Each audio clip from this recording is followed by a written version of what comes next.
Margot, je suis diététicienne au centre du CRCM de Montpellier, dans lequel c'est un centre mixte avec des adultes et des enfants. Moi, je suis plus sur la partie enfants. À peu près 80% de mon travail, c'est les enfants, et à peu près 20% les adultes.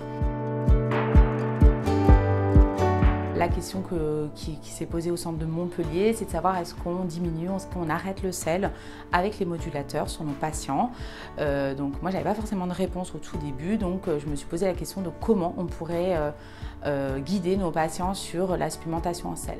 Donc nous, notre premier réflexe a été de réaliser des iono-urinaires dans lesquels on a analysé le sodium et le potassium ainsi que la créatinine. On a fait des rapports NAK, des rapports créate sur sodium pour voir quels étaient les besoins ou les excès en sel qu'ils avaient.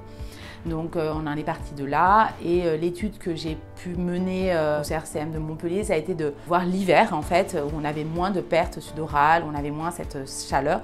Est-ce que déjà on pouvait interpréter, pouvoir guider nos patients sur ces apports en sel, vu qu'on voyait que les tests à la sueur diminuent, on s'est dit peut-être leurs besoins vont diminuer. On s'est aperçu que pas mal de patients avaient diminué leurs besoins en sel, et donc il s'est avéré qu'on a eu 92% de nos patients qui ont eu des iono-urinaires satisfaisants, qui n'était pas le cas quand ils n'avaient pas le Captrio. Donc on s'est dit c'est peut-être une piste. Donc on leur a orienté en leur disant d'arrêter le sel pendant cette période hivernale, tout en surveillant régulièrement quand vous allez venir au CRCM vos iono-urinaires et voir comment ça se passe.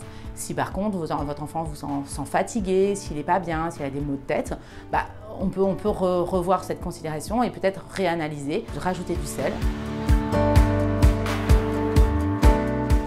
Là, on est un peu plus embêté parce qu'on n'a pas vraiment de consensus national, même international, pour nous dire qu'est-ce qu'on peut faire l'été.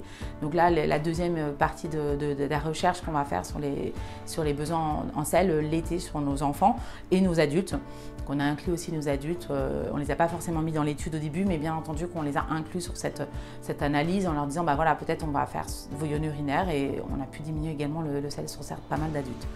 Donc l'été, c'est vraiment la deuxième étape, c'est de voir est-ce que l'été on a vraiment autant de besoin de sel. C'est la question qu'il faut se poser maintenant.